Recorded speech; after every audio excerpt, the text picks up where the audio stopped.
Chandamapi sajana sangati reka bhavanti bhavanamakarani Chandamapi sajana sangati reka bhavanti bhavanamakarani Chandamapi sajana sangati reka bhavanti bhavanamakarani Chandamapi sajana sangati reka bhavanti bhavanamakarani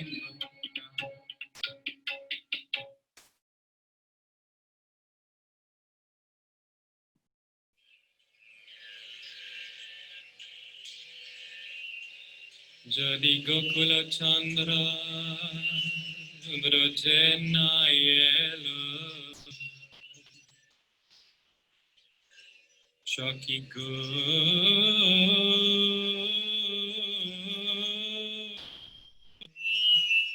Gokula Chandra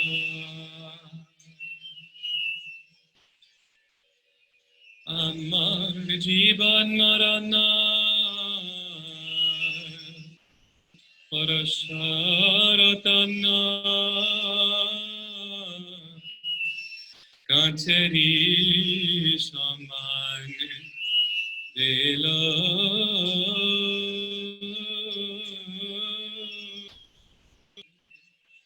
Gokula Chandra Jivanamar Bifale Gala Kono Kajai Laglo Nago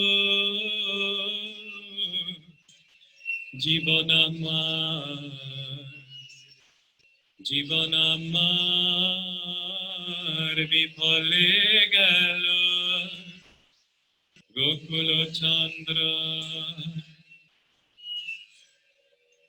Ami Gerua Bashana Angete Dhariva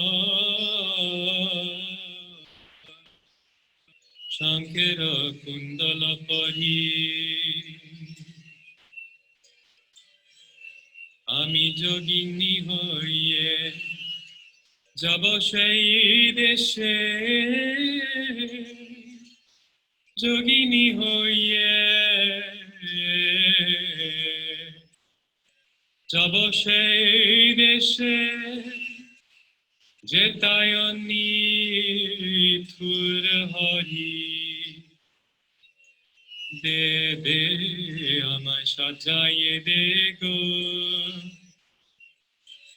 Amar Bhushan Bhalo Laglo Nako Joginir Veshe Sajaye De Go Gokula Chandra Ami Mathura Nagare Prati Ghare Ghare Jaibo Jogini Hoye Jodi Milaya Bithi Mama Gunanithi Jodi Milaya Bithi Mama Gunanithi Banti Anchale Koli Ami Anchale Tebete Anibo Anchale Tebete Anibo Shei Chancha Govinde Anchale Tebete Anibo Gokula Chandra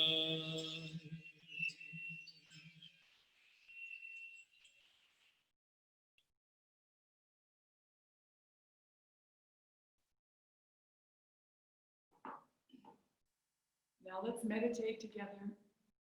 Inhale and tense the body in a wave. Relax and throw the breath out. And do that twice more.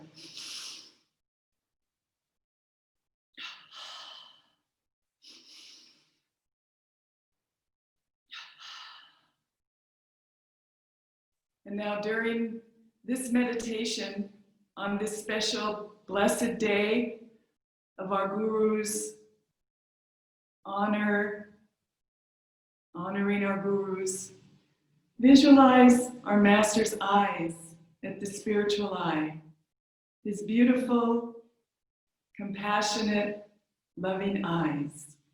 And just see his eyes there as a window onto the infinite God. And feel God's love pouring through the Guru's eyes at your spiritual eye, throughout your whole body, throughout your whole mind, throughout your whole soul. And as you feel his love, notice it in your heart. And as a lotus opens to the sun, feel that your heart is opening to the Guru's love. God's love through the Guru, transforming you, purifying you, filling you with infinite light. Feel the closeness of the Guru within your own being. We'll meditate for about 5 minutes on the Guru.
Shanti,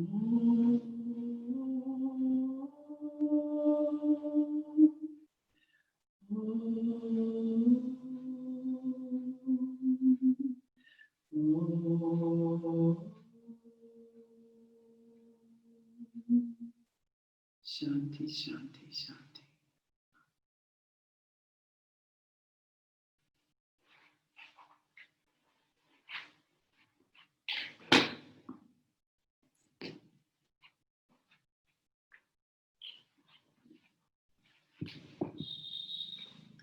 Good morning, everyone, and welcome to Guru Purnima Sunday Satsang. It's a blessing for us to be here with you, sharing in the vibration of our gurus on this very special day. I would like to begin by reading from Whispers from Eternity, Invocation of the Manifestation of God in the Temples of Great Lives, my Guru.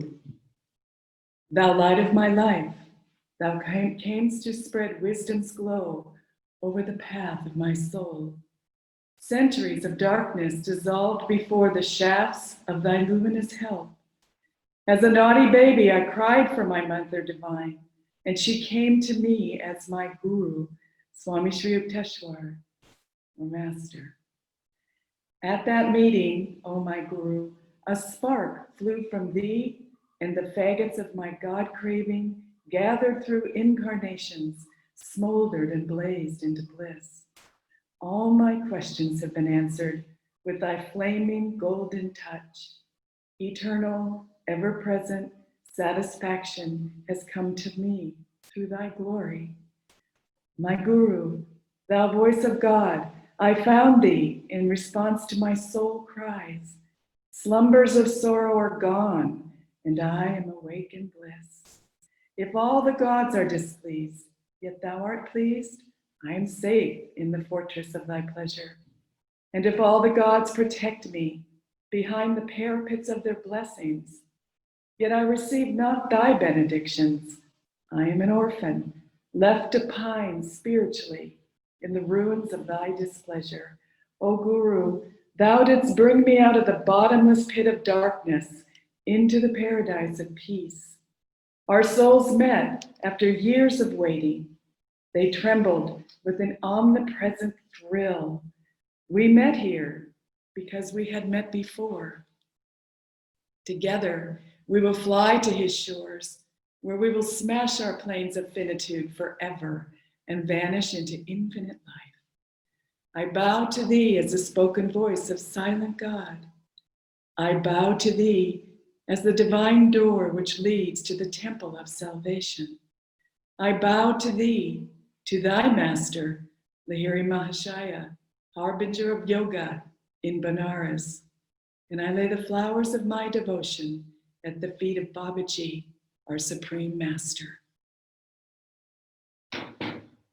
And I have one more reading that I would like to read this morning in honor of our Guru. This is from The New Path, which is, I recommend, suggest, encourage people to read this book because it is about the soul's journey and it applies to each one of us. This is from the chapter, A Map Discovered. And this is Swamiji when he just found out about his master through the AY. Until recently, I had doubted the value of prayer, except perhaps as a means of uplifting oneself. But now I learned and could not for a moment doubt that God relates individually, lovingly to each and every seeker. Miracles abound in this book. Many of them, I confess, were quite beyond my powers of acceptance at the time. Instead of dismissing them, however, as I would certainly have done had I read about them in almost any other book, I suspended my incredulity, for the spirit of this story was so deeply honest, so transparently innocent of pride or impure motive, that it was impossible for me to doubt that its author believed implicitly every word he wrote. Never before had I encountered a spirit so clearly truthful, so filled with goodness and joy. Every page seemed radiant with light, As I read the AY, I alternated between tears and laughter, tears of pure joy, laughter of even greater joy. For 3 days, I scarcely ate or slept. When I walked, it was almost a tiptoe, as if in an ecstatic dream. What this book described finally was the highest of sciences, Kriya Yoga, a technique that enables the seeker to advance rapidly on the path of meditation.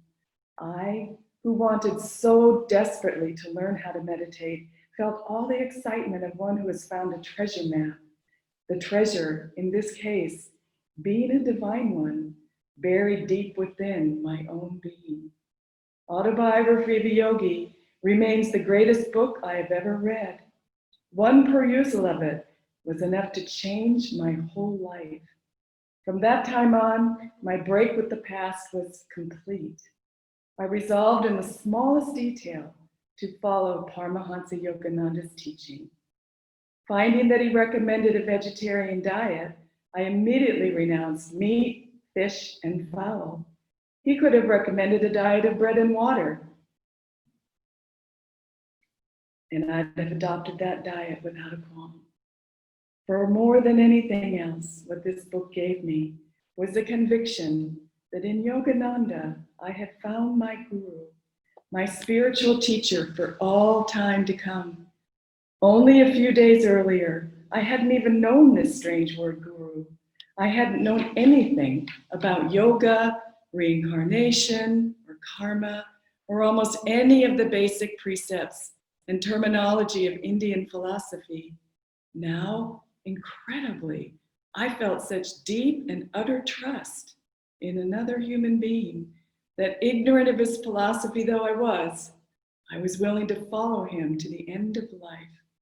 And while I had yet to meet him, I felt, as I had on seeing his face on the cover of the book, that he was the truest friend I had ever known. And this rendition of Swamiji's experience of reading the AY and finding his guru is so reminiscent of each one of our experiences. I don't know if we really consider the absolute amazing blessing that this line of gurus has brought into our lives. I know we think about it, and it's been incredible from the beginning for all of us, but can we really know who these great souls are? These great beings of light that Master introduced us to through the autobiography of a yogi. Can we really know these avatars and their consciousness and what they have come to bring us into the world? It's beyond expectation of imagination when you think of how our little lives actually attracted these great gurus because of our desire for God. Our yearning must have been very, very, very intense along the way, and especially in recent incarnations. And as that magnetism grew, to find our guru in this incarnation, at this time, during this age. Swami said that he felt that Yogananda was the avatar for this age. And I have been watching and listening to Spiritual Renewal Week at Ananda. So inspiring, these great souls, these great yogis, so humble, so sincere, so ready to just be open channels for Divine Mother and for their gurus. It's really been touching me to watch these talks of my dear friends, my guru bhais that I lived with for so many years. It's amazing how just, we see people every single day, and we live with them, and we work with them, and we serve with them, and we see them in their bodies, and we see them in their lives, and we see them with their responsibilities and their ups and their downs. And we sort of get used to people. we sort of get used to, oh, well, that's just old Joe. You know, he's always like that. Or this one has a great sense of humor, great for him. But we just become used to each other. But when I was watching these talks, I began to see behind the personalities, behind the physical body of these friends, and feel their souls. And know, I began to really see, after all of these years, and I've known this here and there, but it really overwhelmed me this time, the yearning of their souls for freedom, and the yearning of their souls to do their guru's will, and the yearning of their souls to give their lives completely to God. And it thrilled me. Here are souls that have absolutely dedicated their lives to the guru. And how can that be when we've never met the guru in the body? We had Swami, but Swami now is no longer here. But when he got onto the spiritual path, he read a book, and it changed his life forever. He hadn't even met his guru. And so all of us who haven't been with Swami, there is no separation between spirit and the soul. There is no separation between master and the disciple. There is no separation when love is the unifying force in the universe, when the guru is pure love, and he is just there for us to open up to that love. And so the disciples in this age are blessed beyond compare, but we are blessed to know them. And we are blessed to know one another, because there aren't too many souls that are seeking God as sincerely and as focused and as concentrated as the souls that I've met. There aren't too many. I'm sure there are hundreds, and millions maybe, but the ones that I've met, I know in my heart, because I can tell, and you can tell, because we meditate what's real and what's not real, who's sincere and who's not sincere, who's putting on a show and who's not putting on a show. We know that. Our intuition knows that. And where did that come from? That sincerity of truth seekers that want to find God in this lifetime. It came from God. And the reason why it's manifesting now, even in these stages of this world transformation that we're going through, the reason why the light is shining brighter through Master and through these souls is because we're receptive, and we are opening up more and more, like that lotus that I talked about in the meditation, to the sun of God's grace. We're letting God in. We are accepting our lives exactly where God has put us. We haven't wanted to be somewhere else, or doing a different job, or married to a different person, or different kids. No, Swamiji has shown us that right where we are in this moment, this is where we will find God. And so we find ourselves in this moment together, in a spiritual family with so much support. We can't really judge the spiritual support that we have, because it's so powerful unless we go deep into meditation and we begin to feel that joy of our soul. That's infinite. That joy is eternal. That joy is omnipresent in everything, in every part of nature, in every soul. But because we meditate, and our great gurus have given us these techniques of Kriya Yoga and energization exercises and the ability to tune in and focus inside, the kingdom of God is within, Christ said. Because of that, we begin to get a glimpse, and then a little bit more of a glimpse, and then a little bit more, and a little bit more, until we begin to bubble over with joy. Just in the joy of living for God. Nothing outside of us can bring that joy.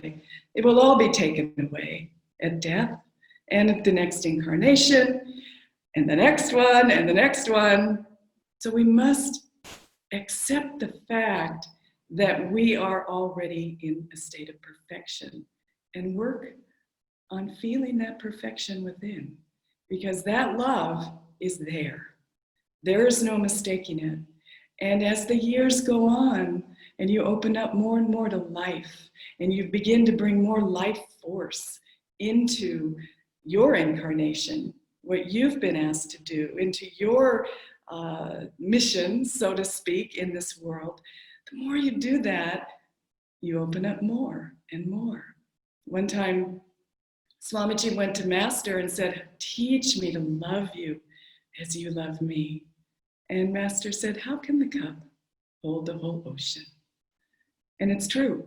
When our cup is so small and narrow-minded, and all we care about is ourselves and our little lives and how the world is affecting us and how people are treating us and if we're successful or not in this world and if our family is perfect and if we have the right education, you begin to shut down because your focus and attention is in the physical world. But the ocean is always there and always there for us to dive into if we turn to God and if we turn to the Guru. And the Guru will help us. The Guru came to help us. Devi was saying that in this age, in this world of Dwapara Yuga that we're in, the transition from Kali Yuga, it's very, very intense time. As we can see, overnight, the world has changed. Overnight. Master said that Divine Mother was going to have surgery and perform surgery on the world, especially the United States and probably material-minded people. So I think now they've applied the anesthesia and we're all in lockdown. we're all waiting to see what's going to happen next. But Master hasn't gone away. Master's saying, go inside, use this time wisely, meditate deeply, read spiritual books, listen to Master's talks, listen to Swami's talks, listen to your Guru Bhai's talks on the internet, feel the music, chant, meditate, go deep. Use this time as a glorious moment where we can actually seek God unobstructed. It's such a blessing to be in lockdown. Some people are afraid of it, or they're antsy, or they're bored, or they're lonely, but how can you be lonely when you're seeking God? And He's right there waiting for you to tap into His love. How can we be lonely? We're never alone. We're never without the Guru. And so she was saying that in our solar system, the Dwapara Yuga, our solar system is moving closer to that galaxy of divine light, that powerful light, that galaxy of infinite lifetrons always there beyond creation that's coming from God, but there's all this light of creation, and our little solar system is moving closer to that. And so there's more light. And so because of that, our consciousness is more receptive to that light. And because of that, the gurus can come during this age. And that's why they came. That's why Master came to all of us, because we're able to receive him. We're able to receive God's light through him, just by nature of the age that we're in, the age of Dwapara Yuga. And so when Christ went to Babaji and he said, the lights on the high altar of my church are growing dim. Those still lit with good works and outer works and things that we do in this world, the noble taper of inner communion burns low and is ill-attended. Let us together, united in Christ's love, set lights ablaze on that high altar once again. It's so beautiful. So the age is now ready. We are now ready to receive what God has to give us.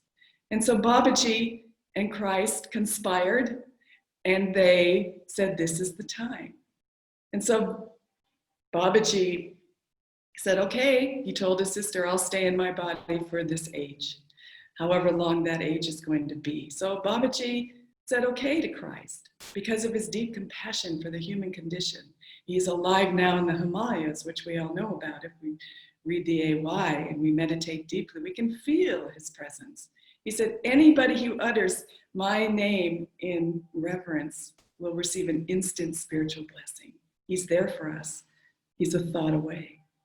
And so he called Lahiri Mahashaya to him, this great avatar, this great being of light, who was encased in a very unassuming nature and body and lifestyle.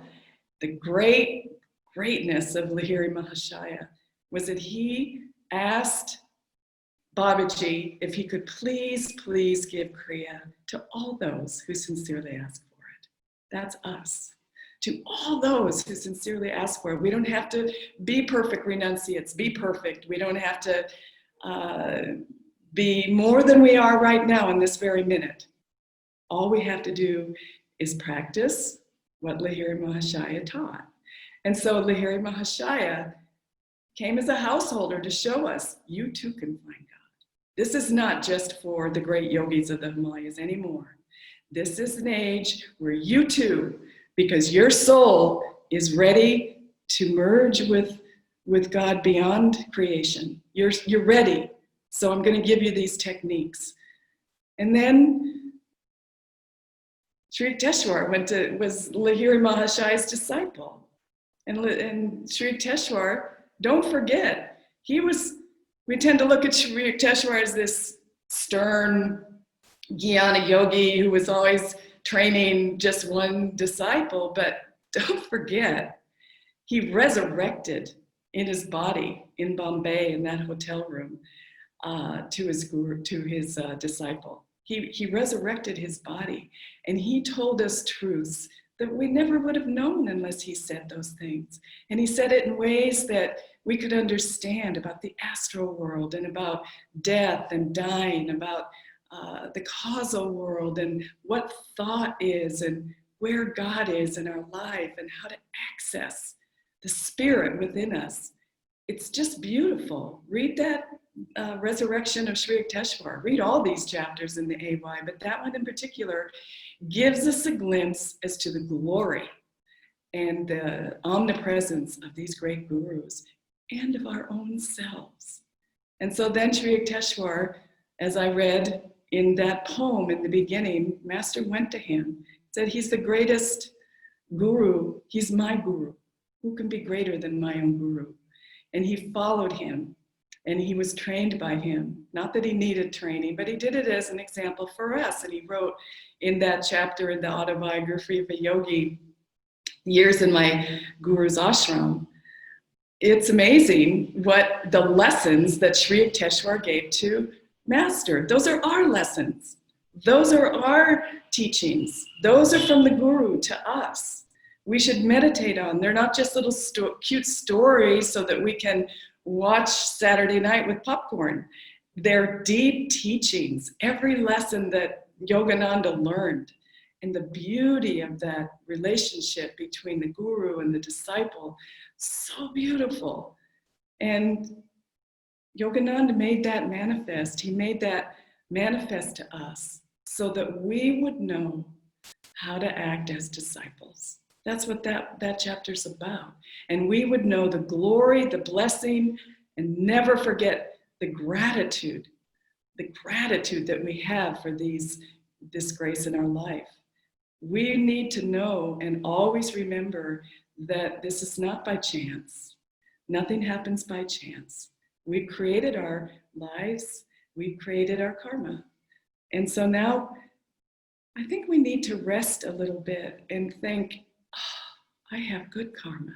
I have guru. There's no greater blessing in all three worlds. No greater blessing. I have a guru. I'm okay now. Because Master said he would never give up his job about us until we were free. And he means it. And our guru teaches us through love. And then Swamiji, again, the perfect disciple, came to Master at a very young age. And when Master was just about to leave his body, 3.5 years he was with them. And that's because Swami had a lot of work to do in this world. And his work was to start communities of Kriya yogis and to bless and bring Master's teachings into the next generation. We're that next generation, all of us that are listening right now, that are on the planet. We're the next generation. And that's why the New Path is such a beautiful book to read, because he gives us direction in this age of Dwapara Yuga of how to be. And he brings Master's teachings alive and into our daily lives so that we can actually follow without some erudite language of the ancient Vedas. No, he says right now, he says, he gave us the affirmation, I vow from this day forth to be joyful under all circumstances. I came from God's joy. I am joy. Isn't that beautiful? We came from God's joy. We are joy. And now we need to manifest that joy in this world. That's our duty as disciples on this path. And the more we can give of ourselves and feel that that light of the gurus is flowing through us, that we don't need to worry where it goes. Swami would always tell us, don't worry. The light is intelligent. God knows exactly what to do with every word you speak, every way you serve, whoever you are, whatever you're doing. Don't worry about, oh, it's not important enough, or I'm alone, or who knows I'm here, or I want to be over there and they're really doing something better. No. It's wrong thinking. What we have to do is be right here in the moment, feel God's joy, meditate deeply, and then just ask God, what do you want me to do today? Jyotish said in his talk last night, it was so sweet. He said, he gave 5 things for finding God. And the very first thing was, be kind. And he said, you can wake up in the morning and the very first thought should be, I'm going to be kind today to everybody I meet. Your wife, your husband, your children, your dog, your pets, shopkeepers, people on the streets, relatives, people you're having hard times with, the people you work with, the people you're on the phone with your job, on the computer. I'm going to be kind to everyone I meet, because that kindness is born of compassion. And people need that now more than anything. They need kindness. And Swamiji says in one of his beautiful songs, it's kindness that softens the human heart. Just kindness. Quit judging, criticizing. Everybody's doing the best they can. We're all doing the best we can. And the only way we'll proceed, the only way we'll get out of this delusion, the only way that we'll find our goal of freedom from all of it, is to live in love, to live in unconditional love. And the more we give that love, the more we open up to more love in our own selves. And then Master can show us so that we know beyond a shadow of a doubt that we are love itself, that the Guru is love himself, that God is love himself, that the whole world is made of love. It's what holds this world together. And we have a tiny part in that, but it opens the door to infinity when we are kind, and when we are generous, and when we are non-judgmental, and we love one another, as Christ said, as we want to be loved. Love one another as you yourself want to be loved. That is the message that the Guru brings in this age. There's no kindness out there. It's very dark. But we know, because we have it in our hearts, and we have the support of this line of Gurus behind us and within us, and we have God every moment. And Master said, he said, eventually, why not now? Why not now? What in the world are we waiting for? Now's the time. Now the time for finding God has come. It's here. This is the moment. So don't waste any more time. And know that beyond a shadow of a doubt, you are loved, you are protected, you are secure in the knowledge that you are a part of all that is. And that all these gurus came for each individual soul to understand himself, herself, that that is the truth of life. That is the purpose of our life, is to find God and share God. That's all. So simple. Not so easy because we're bound by our habits and desires, but very simple. So on this Guru Purnima day, we really would like to offer our love to all of you, because as Guru Bhais and seekers of the very same thing every single day, we want to support you, and we pray for you that in this life that you will find what you are seeking, and that God will come to you in the most beautiful, individual way that He can, within your own heart, within your own soul, and that you will know that indeed you are one with God. So God bless you on this special occasion, and we would like to do an Aarti now. So I'm going to put on a song and we'll light a candle. So God bless you, and thank you for coming today. In thy light, I awake in thy light. I am joyful, I am free. I awake in thy light. I awake in thy light. I awake in thy light. I am joyful, I am free. I awake in thy light. I awake in thy love. I awake in thy love. I am joyful, I am free. I awake in thy love. I awake in thy love. I awake in thy love. I am joyful, I am free. I awake in thy love. I awake in thy joy. I awake in thy joy. I am joyful, I am free. I awake in thy joy. I awake in thy joy. I awake in thy joy. I am joyful, I am free. I awake in thy joy. I awake in thy light. I awake in thy light. I am joyful, I am free. I awake in thy light. I awake in thy light. I awake in thy light. I am joyful, I am free. I awake in thy light. I awake in thy love. I awake in thy love. I am joyful, I am free. I awake in thy love. I awake in thy love. I awake in thy love. I am joyful, I am free. I awake in thy love.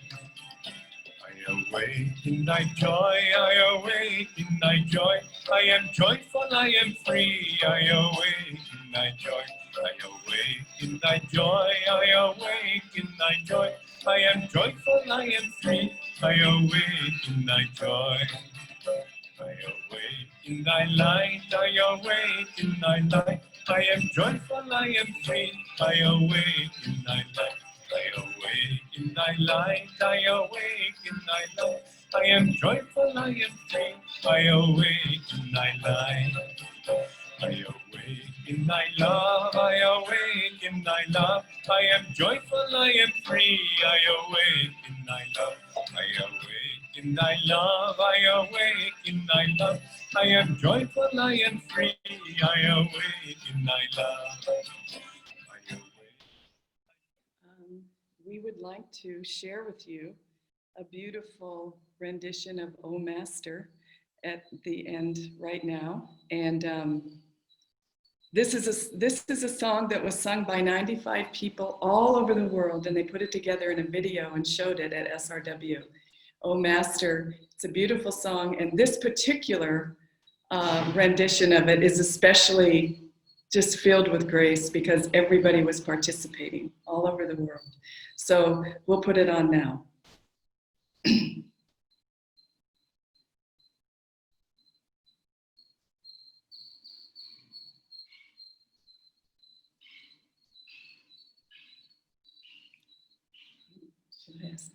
Anurag? Yes. Okay, you're gonna put the video on? The O Master song. Yes.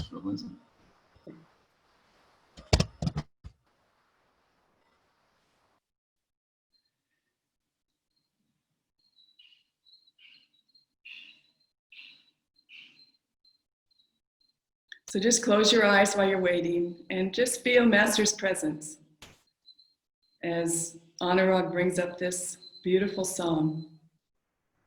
It was written by a disciple of Yogananda, and Swamiji edited it and changed the words. So here's that song. Just close your eyes and let's just meditate for a minute.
And so now, thank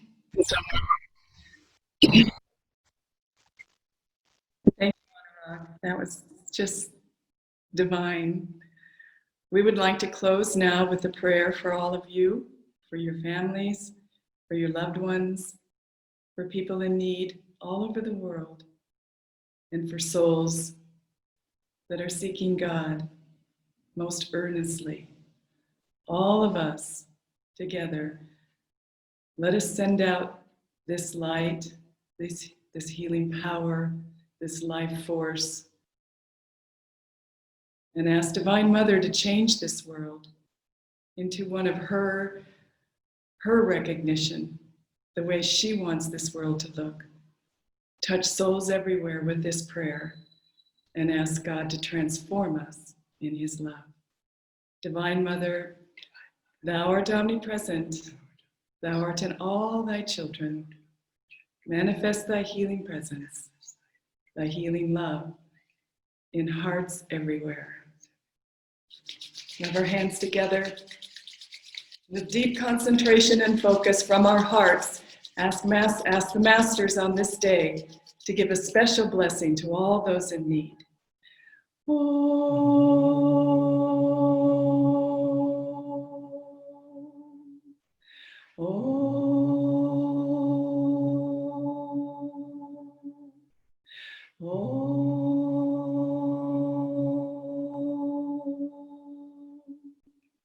Shanti, shanti, shanti. Go out with joy.